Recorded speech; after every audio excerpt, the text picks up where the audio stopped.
Have you ever felt like you don't have what it takes to make a difference in your life and in your world? There are 4 things you have that you should never lose. Welcome to today's edition of Nuggets of Truth.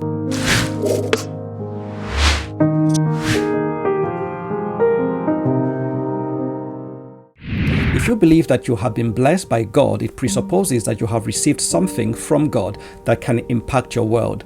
The problem most times is that some people don't believe that they have received enough to make a difference in their world.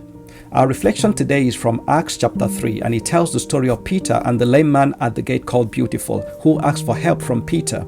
Peter looked at him intently, and verse 6 says, "But Peter said, I don't have any silver or gold for you, but I'll give you what I have. In the name of Jesus Christ of Nazareth, get up and walk."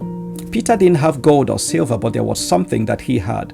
You may not have gold or silver and riches according to the standards of this world, but I'll tell you today 4 things that you have that can change your world. The first thing that you have is you have time. Don't waste it. Do you know that time is one of the most precious gifts that we have?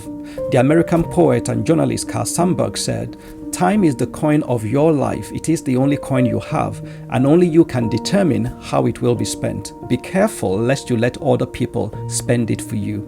That means you have enough time to do what needs to be done. You need to take control of your time, or else others will help you spend it. Taking control of your time would mean investing your time wisely, identifying those time wasters and activities in your life. Always ask the question, is this activity a worthy investment of my time? Ephesians 5:6 says, make the most of every opportunity in these evil days. The second thing that you have is you have talents. Don't bury them. You may not have gold or silver, but God has given you some gifts and talents to make a difference.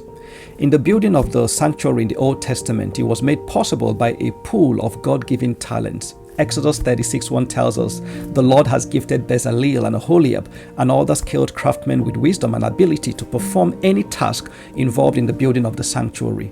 The beauty of our world is a reflection of our God-given talents. And so also the beauty of your life will be a reflection of your God-given talents that you have put into use.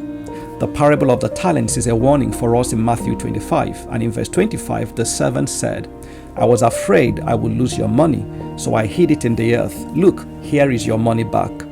You need to overcome the fear of failure and step out in boldness and faith and begin to use your gifts. The third thing you have is you have a testimony. Don't lose it.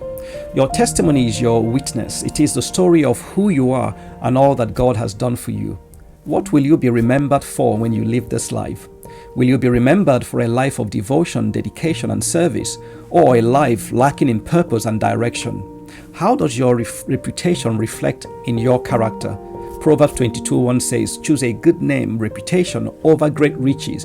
Being held in high esteem is better than silver or gold."